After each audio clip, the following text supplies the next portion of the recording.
Bom dia, amigos. Mais um vídeo de Filosofando Yoga e hoje eu vou tratar de dois assuntos, em dois eixos diferentes de assuntos. Um que a gente já abordou, a gente já fizemos uma reflexão aí sobre a questão de asanas, de quantidade, qualidade, posturas, e eu fiz um relato que quando eu estive com meu mestre na Índia em 2014 e fizemos práticas, e que ele me deu uma quantidade pequena de asanas para fazer e me explicou que aqui no Ocidente a gente tem muitas linhas de práticas de yoga, né, tradições e linhas mais modernas, inclusive, que incluem muitas posturas, né, que até fazem assim o desenvolvimento desse trabalho corporal de posturas, de asanas em vários níveis, nível 1, nível 2, são aulas praticamente já desenhadas, com a sequência de posturas que você tem que dar no nível 1, nível 2.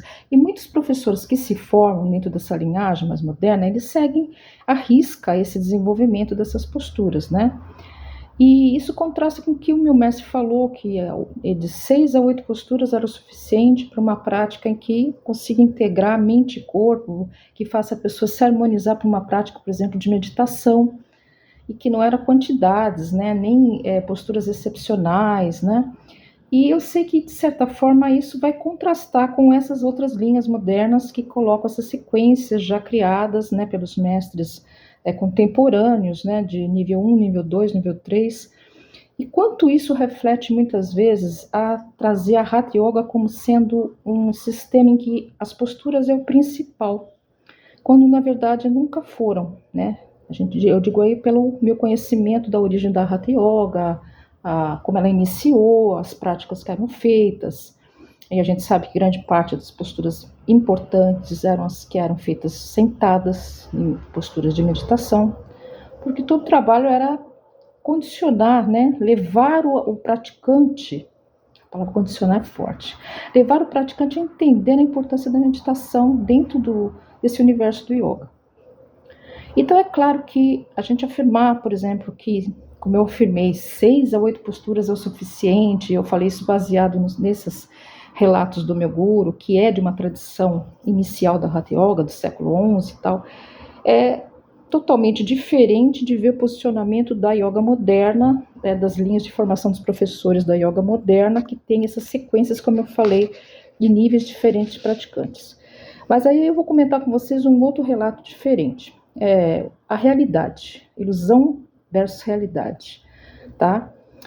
O que acontece é o seguinte, muitas vezes uma pessoa que vai estar ali praticando vários níveis diferentes, cada vez colocando a meta de posturas mais difíceis, né, de elaborar melhor essas posturas, de desenvolver essa parte corporal, quase que como um desafio a si próprio, eu preciso atingir, fazer essa postura, eu tenho que aprender essa postura, eu tenho que realizar essa postura, a qualquer preço, eu vou fazer, eu vou tentar, estou tendo dificuldade, mas eu tenho que conseguir, porque senão eu não sou um professor que não vou ter uma boa referência para ensinar outras pessoas. Se eu não souber, eu não terei como ensinar. E não está errado esse raciocínio, a gente tem que aprender a fazer, a gente é o laboratório do que a gente ensina. Mas essa obrigatoriedade de fazer todos os asanas, fazer sair bem tudo, é um peso muito grande na cabeça das pessoas, porque a gente vive num mundo cheio de condicionamentos. Desde que você acorda, que você dorme, você tem um excesso de informações que você recebe, de cobranças, e a realidade que é muitas vezes a manutenção da sua casa, da sua vida, da sua saúde, o cuidado com seus filhos, se você tem uma família, ou com seus pais, a relação com as pessoas, e tudo isso já é um peso no sentido de que a gente tem muitas obrigações e se sentindo a ter que desempenhar muitas coisas, e esse é o fator de estresse. Então o yoga não pode ser mais um fator de estresse. Você se colocar na posição em que você tem obrigação de fazer todas as posturas, senão você vai ser considerado um péssimo professor, é um peso colocado na cabeça da gente. Isso não existe.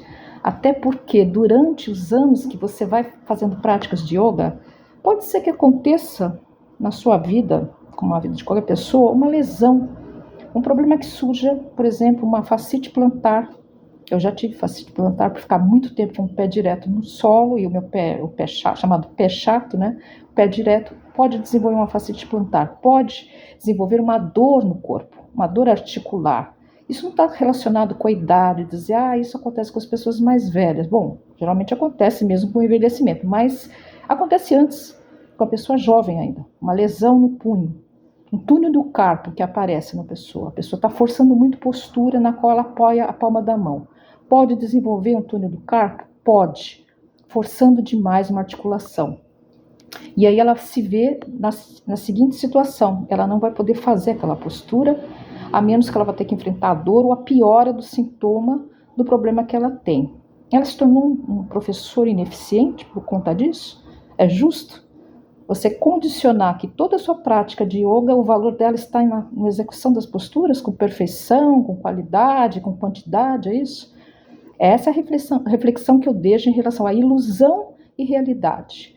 A realidade muitas vezes é diferente daquele propósito, aquele idealismo que você cria em relação à sua meta com a prática.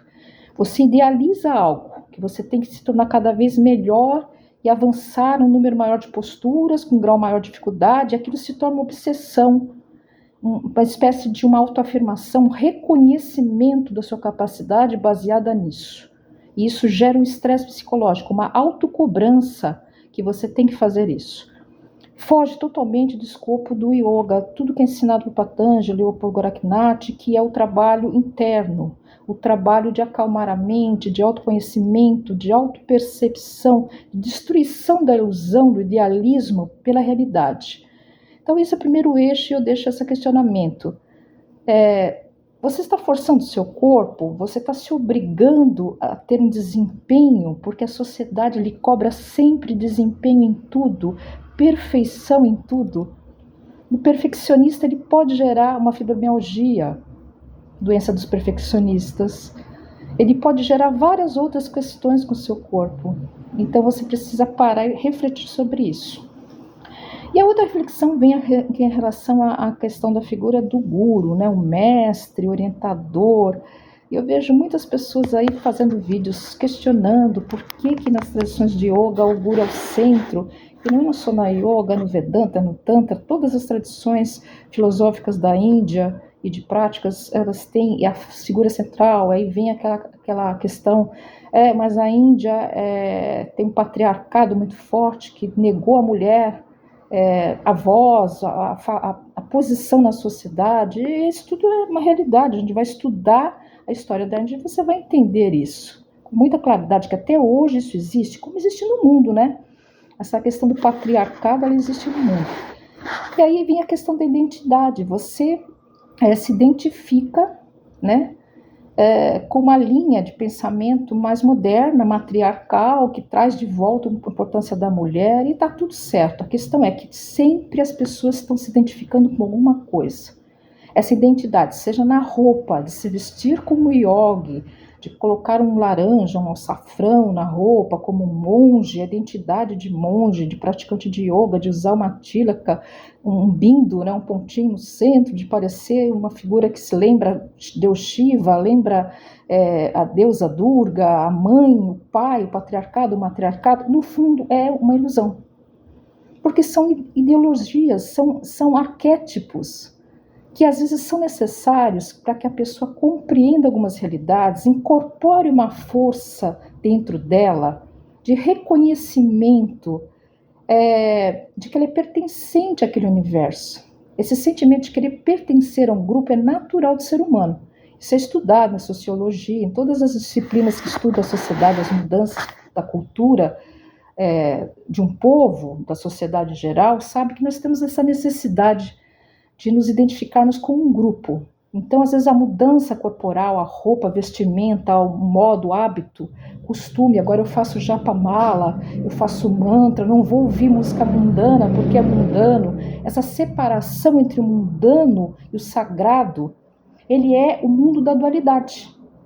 Você está vivendo a dualidade, a ilusão, de uma maneira bem disfarçada, né? Quando você opta por se isolar, usar aquela roupa, usar aquele pensamento, não ouvir tal coisa porque não é bom, não comer tal coisa porque não é necessário, porque me faz mais puro, deixar de comer tal alimento para comer o outro alimento.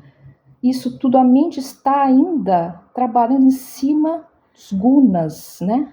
Raja, Tama, Sattva, equilíbrio, positivo, negativo, você está ainda nos caminhos das dualidades, tentando encontrar um eixo. Isso todo mundo passa por isso, todo professor de yoga, um praticante passa por essa fase em que você se identifica com o grupo, que você muda às vezes um comportamento, muda a sua vestimenta. Sua maturidade, o tempo vai mostrar para você que sagrado e profano é a face da mesma moeda, na verdade uma moeda só, tudo é a mesma coisa, você está indo de um extremo para outro extremo e você tem que ter um pensamento de neutralidade sobre as coisas, entende? Nunca julgar outras pessoas inferiores porque não fazem as práticas que você faz, ou se sentir superior a alguém porque faz alguma prática que te coloca num nível especial ou melhor. Isso é ilusão. São ilusões que são, às vezes, assim, alimentadas por nós mesmos ou em grupo, né? Pela coletividade daquele grupo que pensa daquela maneira. E as pessoas, elas ficam buscando essas frequências de grupos, né? Elas têm essa identidade com esse grupo. E isso faz parte, às vezes, da vida da gente. Eu já passei por essa questão, eu já tive identidade com grupos, eu já pertenci a grupos, estive ali vivendo com comunidades, né? E que tem aquelas regras, que tem aquele pensamento, e muitas vezes eles te puxam para aquilo e dizem, olha, não faça nada que seja diferente disso, com radicalismos, né? Com uma visão mais ortodoxa das coisas, e eu acho que às vezes a maturidade, o tempo vai te revelando coisas sobre você. E chega um determinado momento que as suas práticas internas, as suas experiências, elas são mais importantes do que uma roupa, do que um grupo que você pertença, uma situação na qual você queira perpetuar na sua vida, continuar sendo pertencente àquele grupo, e você pode passar e transitar por todos os grupos que você quiser, mas sempre o espelho vai ser olhar para você, entender o que suas práticas estão te trazendo de benefício, de equilíbrio na relação com as pessoas, na relação consigo. Eu acho que isso é o mais importante. Então, esses dois eixos sobre a questão das posturas, né, das autocobranças, né, em relação a asanas, a práticas, e também esse outro eixo que eu falei, que tem a ver com a questão da identificação, né, ou mesmo com a questão do guru, do mestre, porque hoje não se quer falar mais mestre, o guru é do pessoal tradicional que fala de boa importância de guru, mas o terapeuta é o guru atual,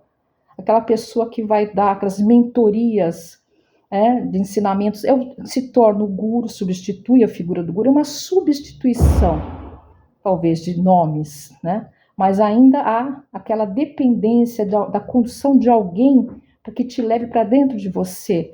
E aí você questiona, será que você realmente precisa ainda desse condutor? Será que você já não está conseguindo ter lucidez e discernimento para caminhar sozinho? E é errado caminhar sozinho, não ter mentor, não ter guru? Então fica aí os questionamentos para vocês, tá? Beijos no coração, um excelente domingo a todos.